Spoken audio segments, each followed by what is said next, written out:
Hey, what's up, everyone? Welcome to Scotch Malt Whiskey Society of America. I'm Ben, and I am joined by, well, some new faces, some familiar faces. Tom Smith, first of all, as you can see, top right corner. Are these the right corners? Yeah, I'm top left. Evening. Evening, Tom. And two special guests with us, as you've probably already read in the description. Matt Hofmann, co-founder of Westland Distillery, and SMWS super member, Greg Cloyd. Greg, or just Greg, as described in his own little box down there. Good to have you guys. Yeah, thanks for having us.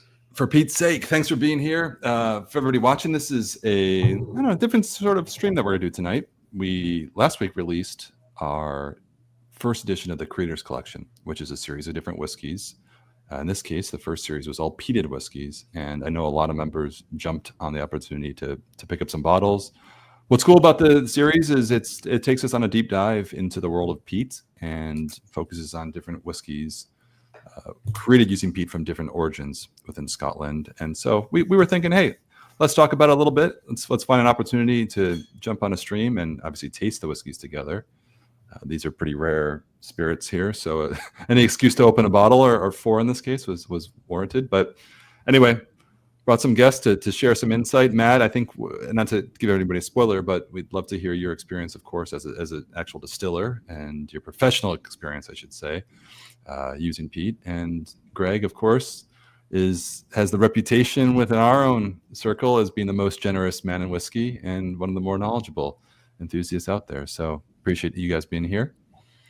And yeah, so everybody good? Everybody, thank you for tuning in. And let's roll, shall we? Yeah. So just a little question, just to start with everybody. Do you like peated whiskey? Is that an obvious thing? I know I invited you guys to come on this, and I was thinking we probably should have just covered that first. What's your take on peat in general? Where does it stand, I think, within your whiskey interest as a style, per se? Who wants to start? Matt, I'll turn it to you. Oh gosh, put me on the spot. Do I like peated whiskey? Yeah, heck yeah, I do. Peated whiskey is where I really fell in love with what whiskey truly is. I mean, I started distilling like at a really young age at 18, and I was learning how to make whiskey, but I didn't really understand it until I went to Isla for the first time and really experiencing peated whiskey in that place. I mean, that the connection to this idea of sense of place and terroir, like drinking a peated whiskey by, a peat fueled stove in a little bed and breakfast, while the rain is pounding the windows and everything. The total was greater than the sum of its parts, right? And the more I learned about whiskey making formally and started making whiskey professionally, the more you realize how important whiskey or peated whiskey is in particular to the entire whiskey industry. It's the genesis point, right? And everything stems from there. So it's important in that sense alone, just to protect it and to try to understand it. So that started my journey with whiskey in a real serious way. Was with peated whiskey, and I'm sure the same is true for a lot of people. And yourself, Greg? By the way, I asked the question, "Do you like peat?" Which was probably the dumbest question I will ask tonight. I promise. But I got just a flurry of Not sure about that, but okay. From the chat. What if I would have said Take your word for it? Everybody affirmed they are here for a purpose. Don't ask such dumb questions again. Anyway, Greg, what's your take? Just to kick us off. The short answer is yes. I love many styles.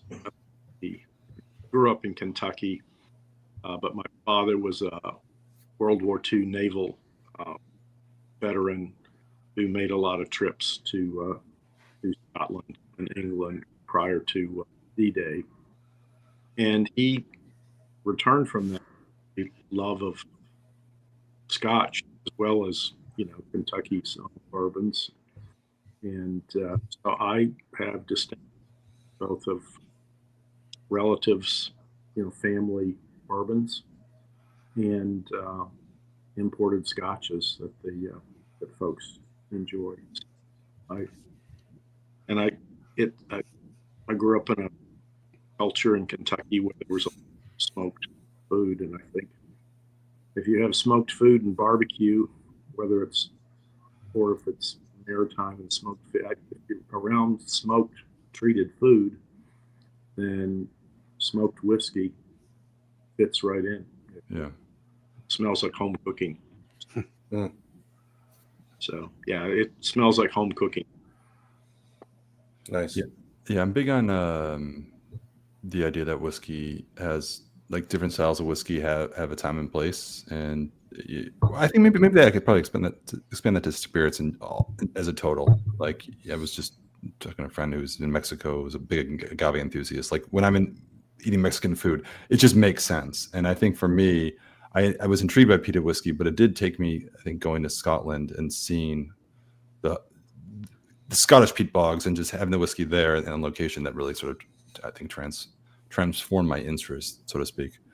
By the way, selfish of me not to just say, let's jump into a whiskey for this conversation first. We got 4 whiskeys on the table. As I mentioned to you guys, we just released the Creators Collection. So we're going to taste all the 4 whiskeys from the first series. And I think we talked about this. This is also, I should say, for everybody watching, if you received your bottles in the mail yet, if you have ordered 1 or 4, crack it open, drink it along with us. The first one we'll start off with it's cast number 66.257. Can I pick those up? Beautiful labels there. It's called Fern and Flame is the name. 26-year-old mainland peat from the Ardmore Distillery, 53.2% ABV. And Tom, we were just talking about the specs on this, but essentially it's 26 years old, but it spent 24 years maturing in an ex-bourbon hogshead, and then 2 years in a first fill American oak Oloroso sherry hogshead. So secondary maturation on this one, but yeah, it's a very, very light touch of sherry for sure. Yeah. And so it's like I said tonight, I mean, we'll be tasting a variety of whiskeys made from peat from different sources. This one, of course, is a Highland distiller, and we were trying to look up earlier the actual origin, but it is a mainland peated whiskey. What's your, I mean, Greg, Matt, anybody, I guess, open discussion. What's your take on mainland peat and maybe even this whiskey specifically? I was warming up with a 1949.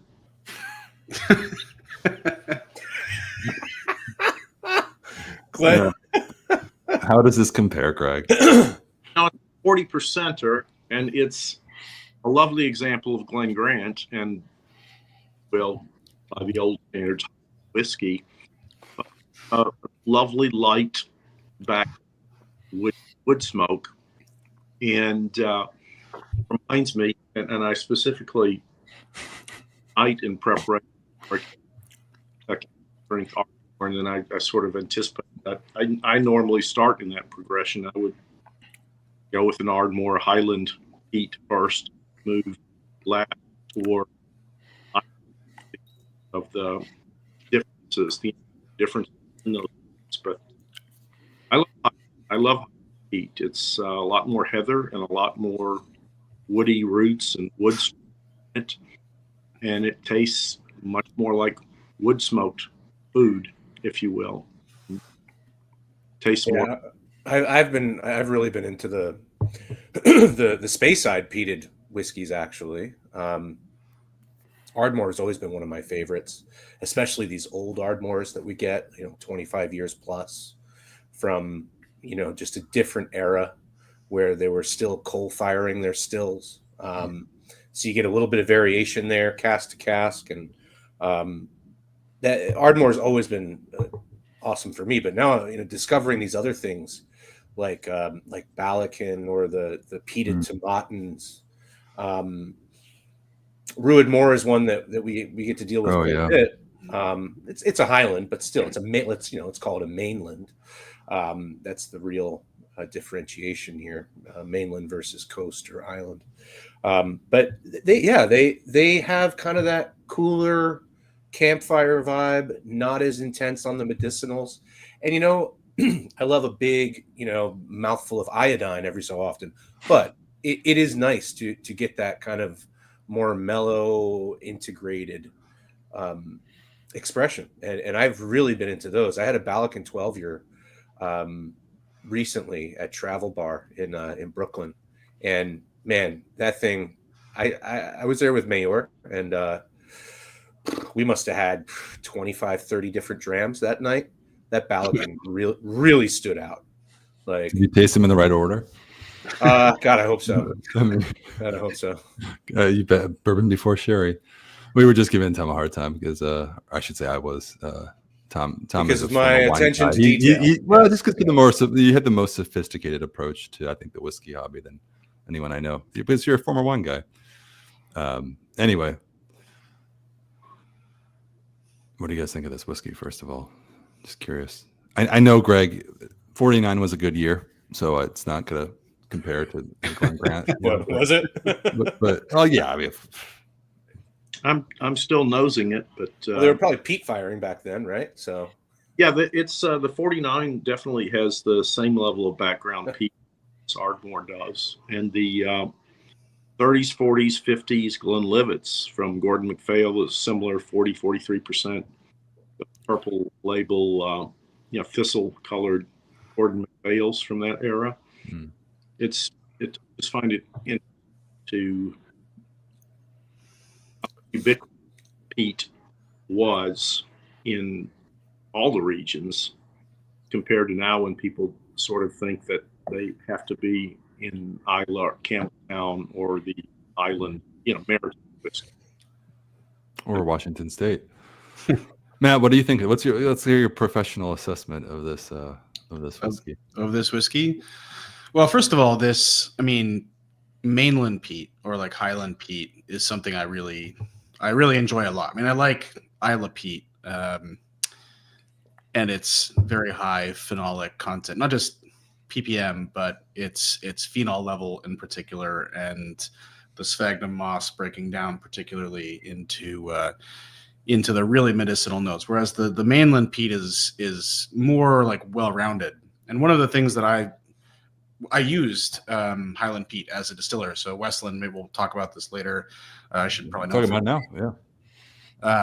I'm no longer at Westland, but I can speak about these things. But when we started early on in Westland, so like 2012, I think was the first batch of peated whiskey we made. We made with Highland peat, made with Baird's peated malt. And we really love that because of you can approach it using a lot of it, but it won't be one note. And that's what I like about this whiskey as well. It reminds me of that. It's got like you guys were saying, it's got a campfire note to it, which I think is really nice. And if you like, that sort of thing, you grew up on that, you love barbecue. I mean, as Greg was saying, like I do too. So that's a really nice feature to have. That's not so pinned down into medicinal notes. But the other cool thing that I really like about this one in particular is what it's doing with like the kind of meaty, savory note. And for a lot of people, that like sounds like scary, even as like a whiskey maker. When you write like a note that says meaty, it's like, whoa, will people understand that? But I think when you pull that off and you can execute it really well, like the char on a steak or something like that is a really, really cool feature in whiskey. And I get that a little bit in here. I get it in a couple of the other ones as well. But that's the thing that for me, I really love here. Matt, when you said you were using, the Highland peat for the peated Westland release, I'm just curious, what's going on there? What was the process of selecting the type of peat? Was it sort of limited options at the time, or were you adamant that this is the style that I'm going after? It was absolutely limited options. Okay. Yeah. Because at the time, sorry to interrupt, but were you able to select from different maltsters who were all peating, or was there a supply issue there as well? There was definitely a supply issue. Even at that point, we couldn't source from Port Ellen on Isla, for example. Mm-hmm. So it was like Simpsons and Baird's. So, I mean, Port Ellen was the only Isla maltster, so really the only one using Isla peat or island peat. So basically everybody else is doing, unless they have their own malting facility like some other distilleries do. but yeah, then everybody else is using Highland peat. So we chose Baird's. We chose a high phenol content, relatively high, 55 part per million phenolic content, and we loved it. Yeah. I'm wondering though, like I said, there's really no script for our convo. It's just drink some whiskey and nerd out about peat. But if you had used peat, Scottish peat from other regions like Islay, for instance, that would have dramatically changed the profile of the Westland spirit, right? I mean, that would have been. Oh yeah, for sure. Right. I mean, so are you also happy? That's why I was curious if it's optional or if that was intentional. That's what you wanted, because I just trying to, because I've tasted some over the years, like some of your earlier peated whiskeys, and I can't imagine if they were using Islay peat, it would be kind of a mind fuck. But we did a whiskey called Westland peated, and a big part of what we were trying to do was to, even if we would have sourced Islay peat, is we're trying to balance peat with other things. I mean, we were not trying to totally recreate Scotch whiskey. I mean, all of the other barley was sourced within Washington State, where Westland is still. So, because this was the only thing that was sourced from outside of Washington State, we wanted to still balance it with things that were local. But yeah, I mean, it ended up the Westland peated expression, which we ran for a long time, and I think they're still releasing some single casks made with that, even though we stopped sourcing it, 3-4 years ago from there once we transitioned to local peat. Yeah, I mean, it would have been a hugely different thing, but we love the balance of it. We love the barbecue thing. We love the campfire thing. And it worked really well with other parts of Westland's house style. Yeah. I still have some Peat Week bottles from the late teens. Is that peat, or is that? Yeah, that's that peat, but that was 100% heavily peated malt, nice. Which we didn't do normally because we're looking for more balance. Oh, okay. I see. Yeah. Cool. Very cool. Right on. Okay. Yeah, this is a very, very well balanced whiskey. More sherry on the palate than the nose for me. What was maybe you guys have access to it. What's the phenolic content on the malt in this? That's a good question. Actually, yeah. I mean, historically, they're around 35 parts per million at Ardmore. It's not terribly high. Do your thing, chat. Find an answer for us. So someone out there can do it. Phenol content of Ardmore. Well, I did a quick little Google, and Google AI overview. She gives us a response: 12 to 14 parts per million. Typical. Just 12 to 14. That's what it says. Yeah. I mean, I love when a whiskey of this age has retained such a high strength, 53.2%. I think it delivers everything at a much higher level. But yeah, 12 to 14. So 12 to 14 is, I mean, we've had some pretty well peated whiskeys. Certainly punches above its weight class phenolically speaking. Is there some kind of phenomenon attached to that? I mean, is that a question directed towards me? That's that was not towards the panel. Yeah, towards anyone. Let's see. I mean, the tricky thing about phenolic content is, this is in general a really interesting thing about phenolic content is nobody quite actually agrees on, when you measure phenolic content, what you're measuring. So are you measuring phenol? So when we talk about the phenolic group of compounds that are in peat, there's phenol, there's guaiacol, there's a whole host of other things that are in there. So sometimes people measure phenol and sometimes measure, all of the above, and things decrease as they're aging, but some of them decrease faster than others. So I think if it is truly a 12 to 14 ppm thing at what did we say, 20, how old? 23? 26 years. I mean, that's pretty remarkable, actually, that it's because this, I personally wouldn't be expecting it to be much peatier than this straight off the still. I've not had their new make, but the peat that's in this is holding up remarkably well. And it was, and it's consistent. It's obviously not blowing the doors off of the peat there, but it's not trying to either. Yeah. So I really like what it's done. It's integrated and it's just not disappearing.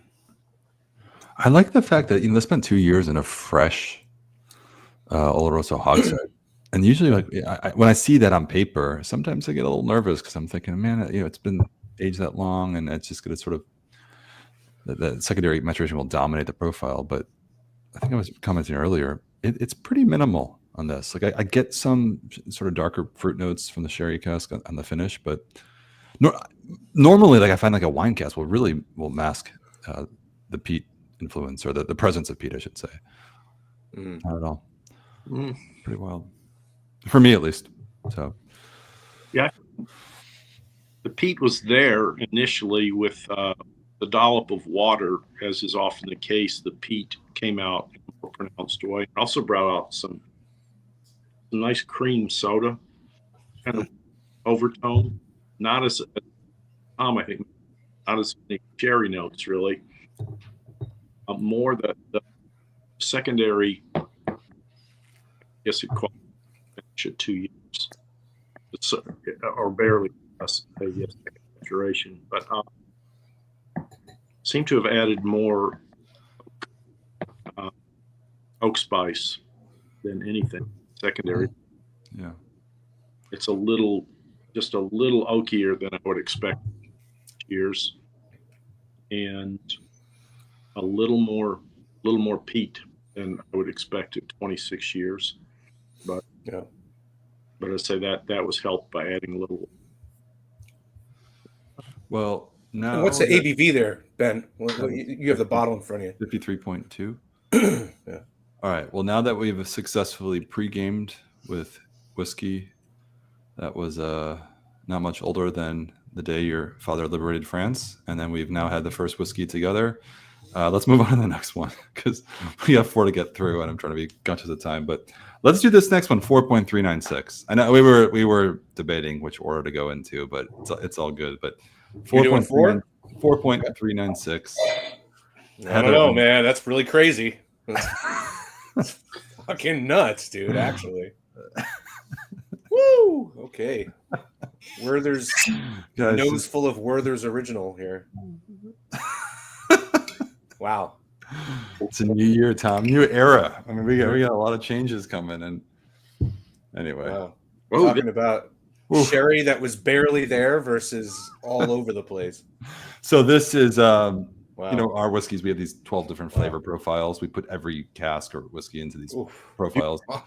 This is designated as lightly peated, 25 years old. And I'm going to pull the specs up too, because I got it right here.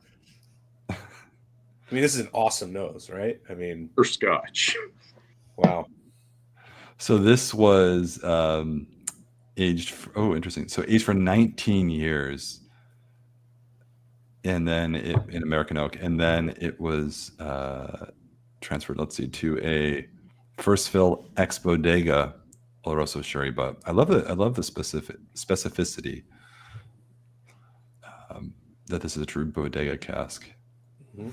That's a whole other conversation. That's off topic, but I'm looking at Matt. I'm like, we got to. Yeah, this isn't a sherry panel. Debunk everything for us, please. It's not a sherry panel. So I do. Wow. I want to get your take on this, because we're talking about phenols and just ppm in general and this scale. And so, I think you made a good point. You're like, not everybody's on the same page about, or really sort of in agreement. But what's your take on like the Octomore range and this idea that you have the heaviest, most heavily peated whiskey in the world, and it's 300 plus ppm, or it varies, I know, by release.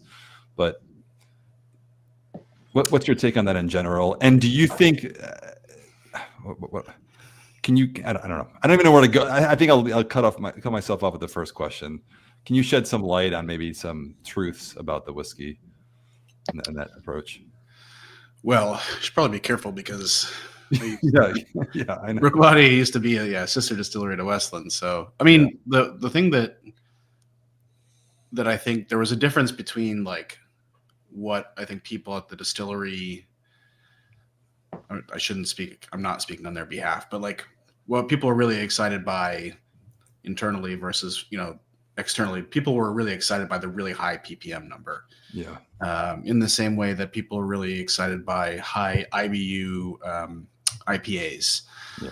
Right. But the thing that was really interesting about what Bruichladdich was doing, or still is doing with Octomore, though I haven't had a couple of the latest editions, is the freshness of it. In particular, some of the ones that are aged less, because as we said, like peat does go down in aging, and clearly these are old whiskeys, and there's peat that's still there, but there is something that still exists that does go away, and there's a particular freshness or rawness or vegetalness that can work really well in a positive way. That I think those Octomores did really well. In my personal opinion, there is a bit of a diminishing returns thing with the really high phenolic content stuff.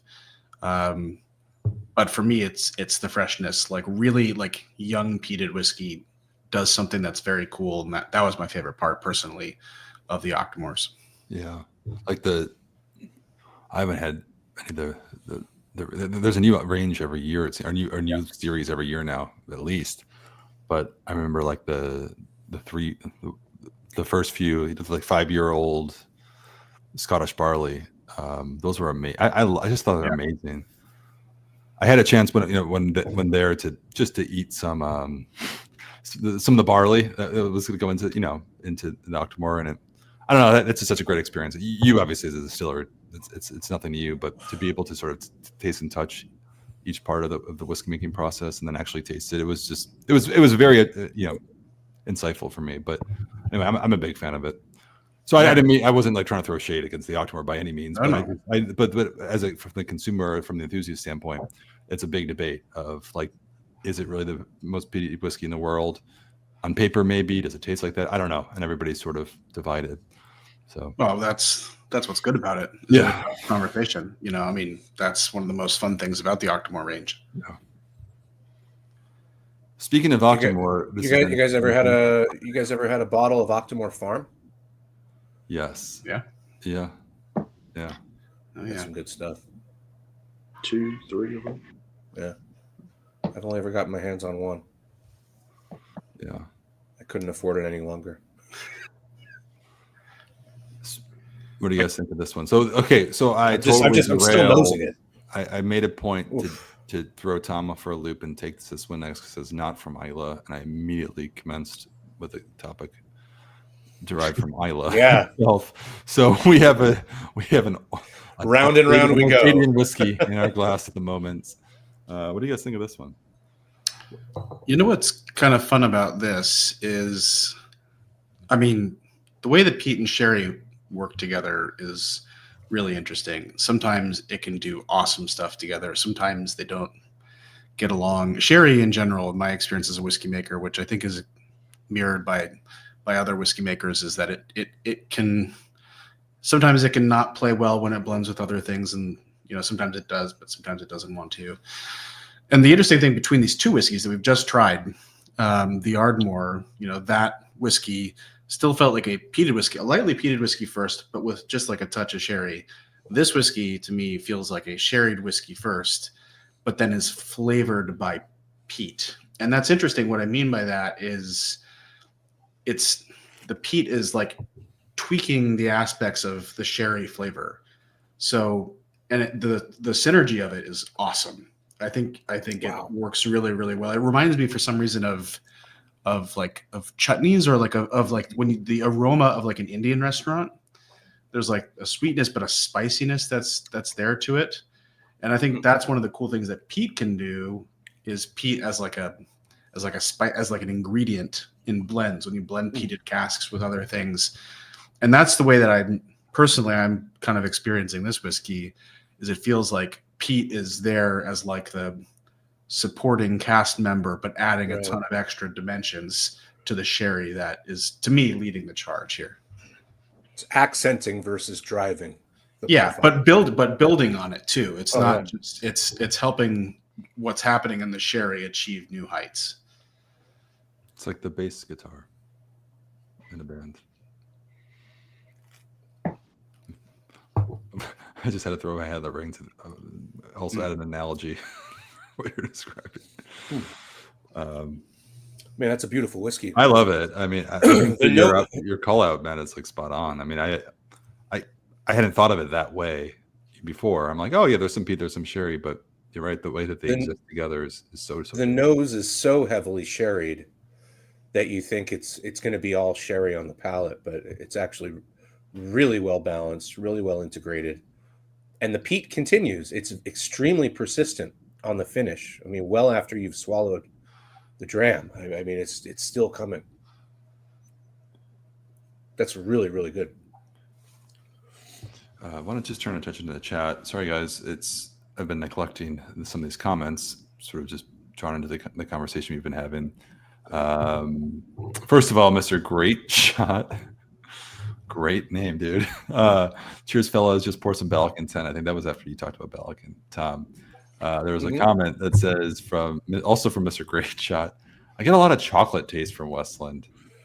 Is that intentional? First of all, it was, yeah. I mean, Belgian. We used roasted malts. They still do. It's very weird for me to like talk about Westland in the past tense, but yeah, used roasted malts, which added.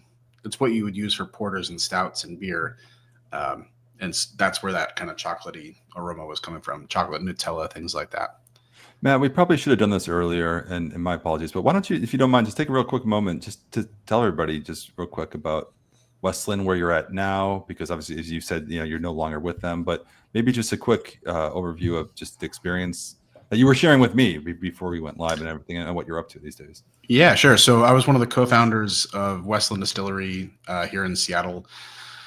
We started formally in 2010. I went through the Harriet Watt postgraduate brewing and distilling course in Scotland. So that's where I got the formal kind of education in whiskey making. And we dedicated ourselves to making single malt whiskey exclusively, but trying to do it in a way that was evocative of the raw ingredients that we had. So the reason why we were making single malt instead of bourbon like everybody else in America was because this region grows barley really, really, really well. We have oak here, an oak species that grows here.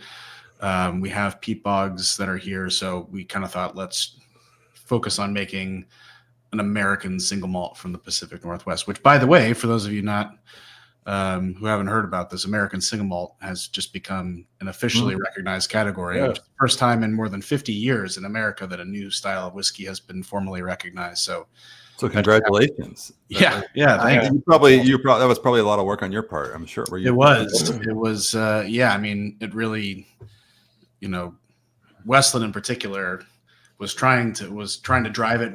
We invited anybody else who was making single malt in America to come join us. And so we created this commission, which is still out there and present, the American Single Malt Commission. So there were 9 founding distilleries that were part of it, Westland included. That was 2016 when we said, let's create a definition for American single malt. And now there's 250 distilleries in America making single malt. It's Jack Daniels and Beam and everybody. Yeah.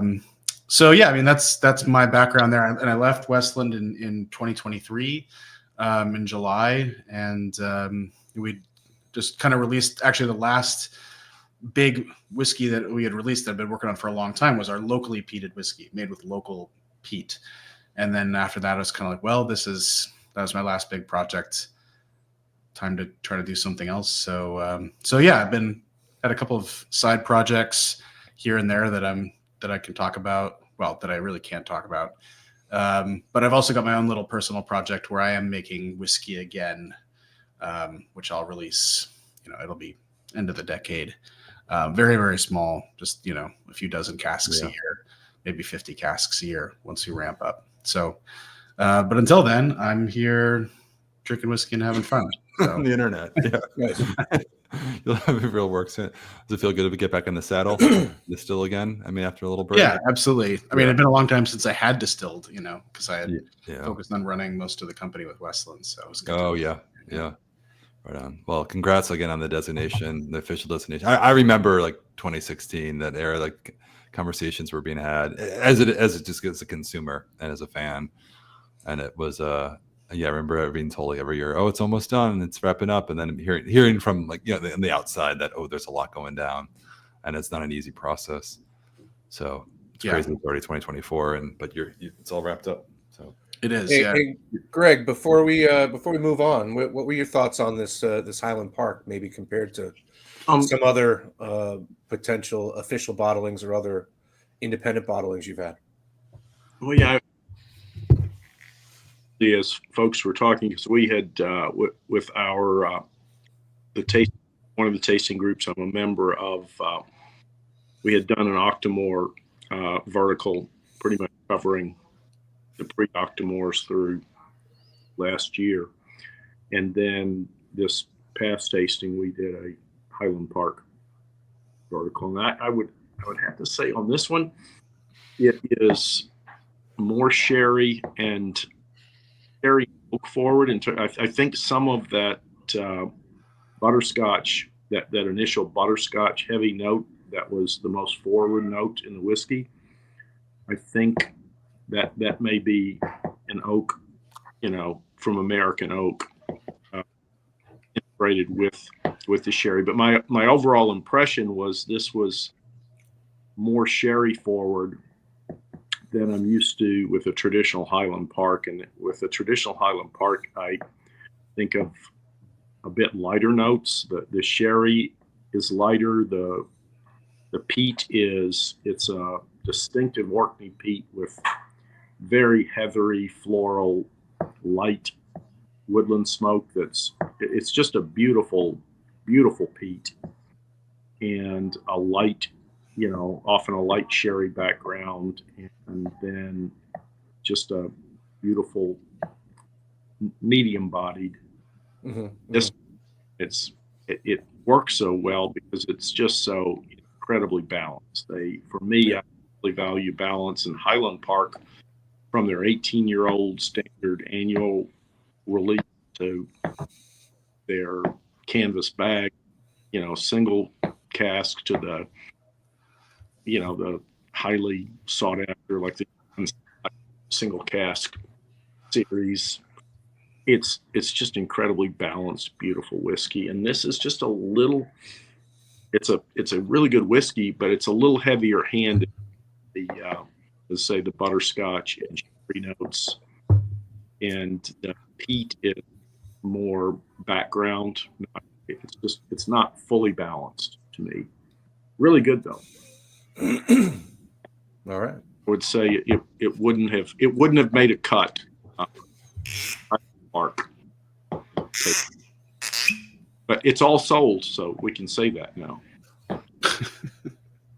This one's not exactly. This is the only one we plenty of this one's still around. We had a much larger allocation. We had we'll get into the whole 40 later, but we had 30 of those, I think, in the U.S. And we had how many of these in Highland Parks? There was a difference. Highland Park's 145 because it's a big allocation of those because there's a few different. It's an ultra small batch essentially, so a few casks were married and then combined and put into the ex bodega butt. So you got a lot more volume out of this one than the others. Just absolutely beautiful that it led with. Let's go to number 3, just to kind of steer this conversation to where it was inevitably going to end up. I tried to go there earlier, which is Isla, and this is cask 53.495. I don't think my camera even focuses on this, so I don't know why I'm showing it, but cool label. Called Peat Bloom. It's the oldest whiskey on the table here, 33 years old, which is, it's not from 49, but it's not every day you get to, really enjoy whiskey like this. So at this age, straight bourbon hogshead on this one. That's why Tom was giving me some shit for going out of the tasting order with little sherry before, but no, I mean, listen, man, you can cut it a few different ways, so it's fine. I was more concerned with this one about the 44%, just our palates being human. After lacquering your profile with your palate with a bunch of sherry, you might lose a few nuances on this 44% Caol Ila. But as you said, Ben, we're all professionals here. So listen, okay. We're working professionals in the spirits industry during the holiday season. I think nothing's lost in our palates when we